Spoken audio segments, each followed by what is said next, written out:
Do you have to be a charismatic visionary to be a good or even great leader? This is a critical question for identifying and developing leadership capability. It's also a question that many new and emerging leaders ask themselves as they come to terms with whether they're cut out to be a leader or not. My name's Simon Tyson. I'm the CEO of the Real Learning Experience. In this short video, I plan to answer that question. In my experience, developing organisations and their leaders for more than 20 years, leadership is the most misunderstood workplace dynamic. Not only is leadership the most misunderstood workplace dynamic, charisma and vision are the two most misunderstood and most misused concepts in discussions about leadership. Now, there are really two separate questions here, one about charisma and one about vision. So let's start with charisma. And the simple answer here is that no, you do not need to be charismatic to be a good or even great leader. The world is full of people who lead in understated, unassuming, modest and humble ways, but still do well on all of the three key dimensions of leadership. They get results, they build great teams, and they develop the individuals within those teams. Have a look at the world around you. This may be famous people that you see in the news every day. This may be people within your own organisation. These may be people at a community level, working in organisations and clubs that you belong to.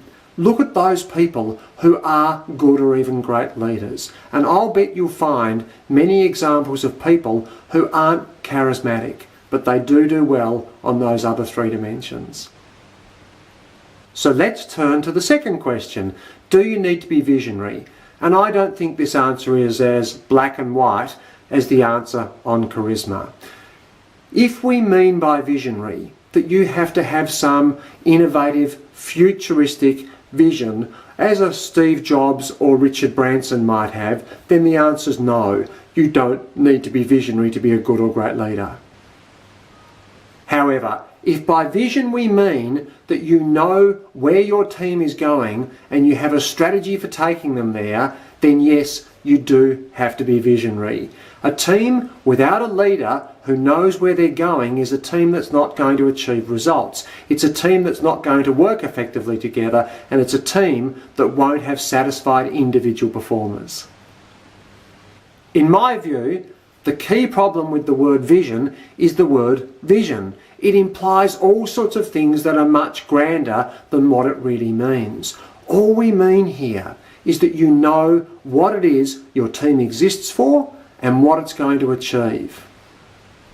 As a leader, your two key roles in this area are one, to be able to define that vision, and two, to be able to articulate it. Now, we don't mean that you've got to be a great rousing, motivational speaker who articulates their vision, who articulates their goals in some charismatic way. What we mean is the ability to sit with your team, both collectively and individually, and explain to them what it is they exist to achieve and what each team member needs to do to make sure that goal is achieved. Let me come back to the original question. Do you need to be a charismatic visionary to be a great leader? No. No on both counts. You don't need to be charismatic and you don't need to be visionary in the sense that most people interpret it. But you do need that ability to define a goal, an endpoint for your team, and articulate it clearly to them. Thank you again for watching. I hope we add value to your working life with these short videos. If we do, please subscribe to make sure you never miss a new blog, a new resource, or a new video as soon as they're released.